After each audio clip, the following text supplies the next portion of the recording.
Have you ever wondered what makes only a handful of people across the world make changes in the course of technology, in the course of the world in their lifetime? Are these change agents only highly successful entrepreneurs, well-known people, the Steve Jobs, Larry Sergey, Asim Premji, the Narayan Murthis of the world? Or is it possible for most of us to lead transformation? What is it that makes these people unique? What is it that differentiates them? What is the key to who they are? I found that there is a common thread to all of them. That all of them believed that there is an entrepreneur within us all. What I like to call the intrapreneur.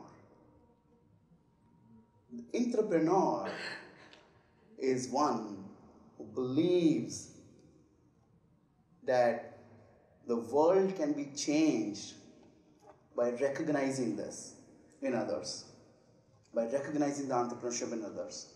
Today I am here to tell you what it takes to be an entrepreneur, not as an opinion or philosophy, but as a story of my life. I discovered a few years ago that being an entrepreneur is this superpower that takes you beyond human. It gives you the ability to focus, to concentrate. The focus and concentrate is not just about meditation. It's actually what you do in your lives in such a dedicated way and so involved with so much belief that even routine things, even the mundane things of your life become innovative. Innovation becomes a verb, part of your life. Entrepreneur gives you the ability to decide each moment. Decide what to think. And when we think, obviously we have lots of thoughts. We have myriads of thoughts. And it's up to us what to take and what to ignore. And this ability, we thank God for that ability, makes us more than animals. Animals who have only instinct, and we have the ability to decide each moment. Decide what to think, and then decide what to speak. Thought germinates into speech, and the way we speak galvanizes people around us. It gives a perception, it changes things, the way others perceive. And that's the power of one to many. And not to gather followers, but to speak so that we can get a shared vision and make each one a leader. And then decide to act. Action that comes from what you thought and what you speak, and the unison of that. Action that comes in this way is resilient. It makes us focus even in difficult times. And that's what the superpower of entrepreneur is. Now, in summary, the message for entrepreneur is do well, do good, do it well. Apply conscious over instinct. This is what I was able to do in all my previous companies and in Google too. But then the question comes up, how do you arrive here? What is the journey? What is the value system that entrepreneurship imbibes in us?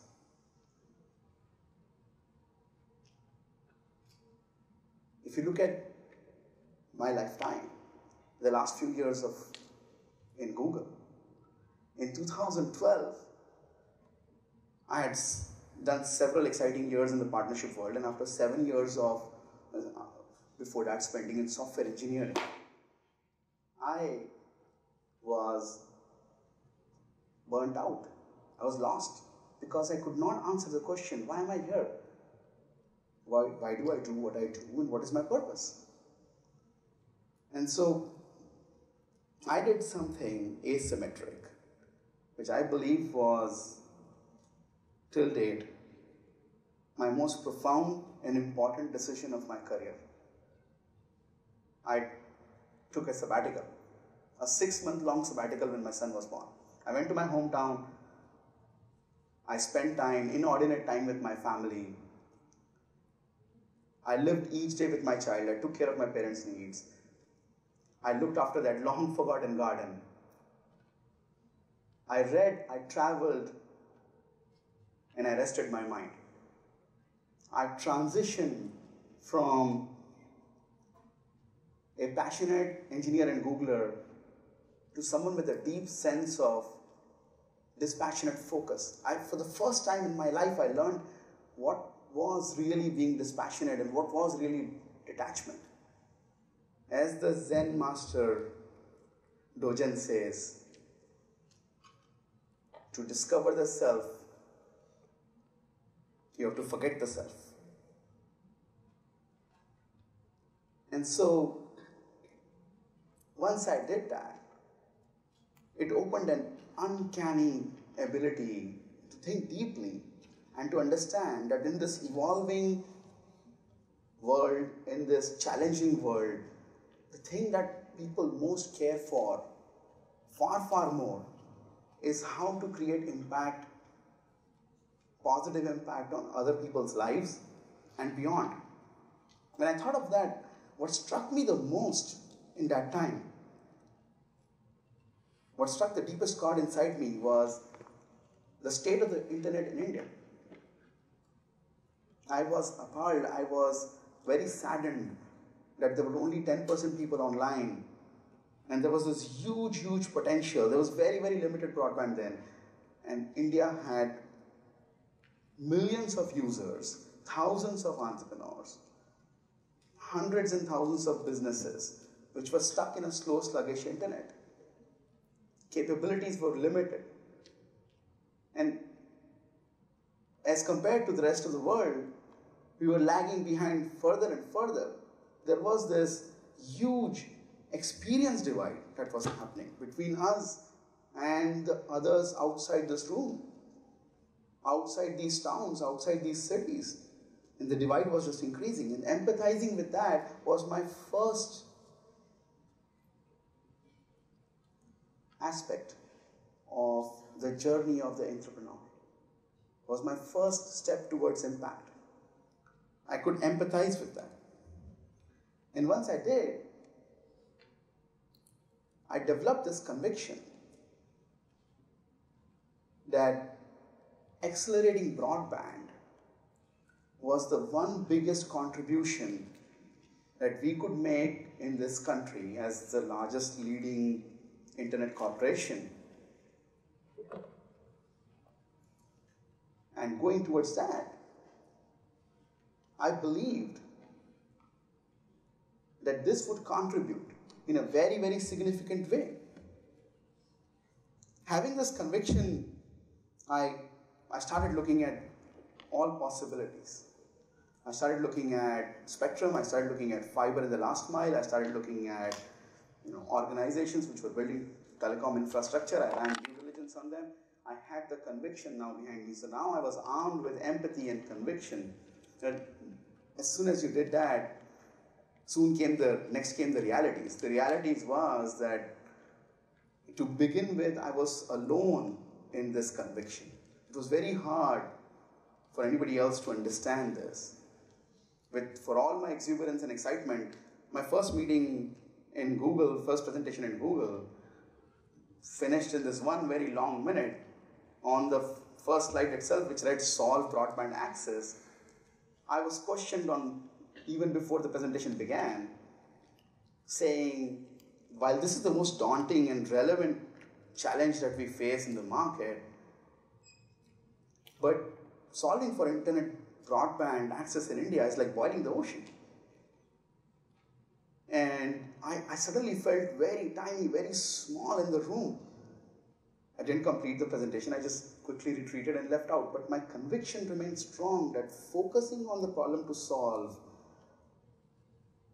is going to bring in respect, and which it did, of all my peers and Google India's leaders.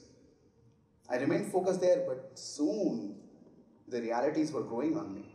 The reality that this meant for years of research without doing any project and work, and this meant I was going to be probably out of job if nothing happened.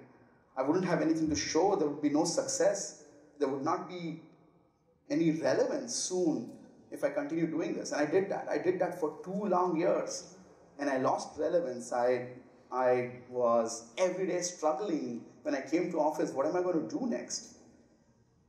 And I thought the best way to do this is adopt. And what's the adoption? Adoption was to do what was required to be done. That's simply adoption. I studied voraciously everything possible. I met all the industry leaders on this. I went under the radar. I did not write my quarterly goals at Google. I knew I was at a high career risk. I adopted to that. I knew I was probably going to look for a job if nothing happened. And having done empathy, having developed empathy, having the conviction, and now I had adopted to the task. Was it done? It wasn't. I soon realized that even though there were other tools available, even as Google was organized in the US by now, and they were doing high-tech developments in high-altitude planes, weather balloons, and using laser in the space, I thought I could use all of that. So what I did was I assembled all of it. And I created 2 years of solid research and proposals and took all of that to the table. All the possibilities that we could do in India. But unfortunately, that wasn't enough.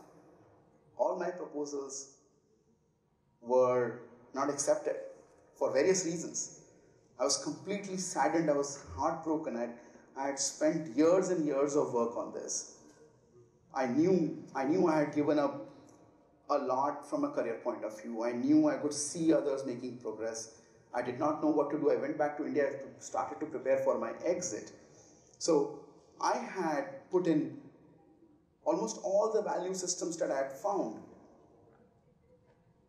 I had put in empathy. I was resilient. I was not willing to give up. I said to myself that I'll not give up till I run out of options. I created all the options and took there and failed.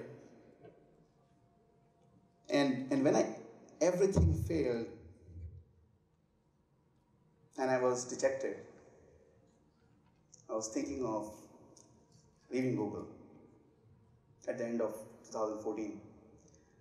It was then that a couple of people came from US and they wanted to do something else. They wanted to take a different product to the market, and they asked me if I would help. And what occurred to me was that I'm back to being an entrepreneur. I need to help others. So forget about what I actually wanted to do. I set up on the task of helping them, taking them to the market, shipping their product to the market, evangelizing them. And soon, as a result, what happened was they discovered my proposals, and they asked me one day while we were sitting by the bar, and I was like all dejected and kind of drunk. They wanted to know, hey, what are you up to? Why don't you do these things that you have in proposal? And I explained that none of these things worked. And they got excited. And then they took the proposals back and re-promoted, re-evangelized everything. And within a matter of 3 months, everything came back magically. I was back in the force. I was back in the US. I was back promoting the concepts that I had in mind. And I had re-engineered myself to leaving aside all those high technologies which were not fit at that point in the market. I re-engineered the requirements to say, why don't we use existing neutral fiber and light up Wi-Fi at these railway stations? And that idea stuck. Within those 2 months, 3 months, I signed up an MOU with RailTel, Indian Railways telecommunications arm, and we were all set to go. This ultimately created one of the largest public Wi-Fi systems in the world, a gigabit network across 400 cities and towns in India, ranging from Tinsukia in Assam to Ara in Bihar to Kottayam in Kerala. Places that sometimes you wouldn't have heard of now have better Wi-Fi. And this is the impact. One of the biggest virtues that I was able to use during the entire path of entrepreneurship was also trust. Trust. And once, I asked my mentor and guru, what does trust mean? How can you trust someone so much that if they ask you to jump, you jump? He said, what you come to believe is that when you trust someone so much, knowing that you will jump, if they ask you to jump, they will never do that. People you trust so much will never let you fall. And that's what true trust means. Putting all these value systems together helps you become an entrepreneur. The world today needs its entrepreneurs. And this is the way of entrepreneurs. You look at what the world needs first, and that's your universe. Among that, you find what you're good at. In that, you find what you love to do. And within that, you get rewarded for what you do. And when that happens, you create impact. Parhit जिन्हा के मन माही तिन्हें कहूँ जग दुर्लभ कछु नहीं. जिनके मन में दूसरों का हित बसता है, समाया रहता है, उनके लिए इस जगत में कुछ भी, कोई भी गति दुर्लभ नहीं. Nothing is difficult of attainment to those who have others' interest at heart. The world has always done well with its innovators and entrepreneurs. But today, it needs more from us. It needs us to walk with these principles wherever we are in whichever walk of life. Your key to a sustainable innovation and transforming the world is to be an entrepreneur.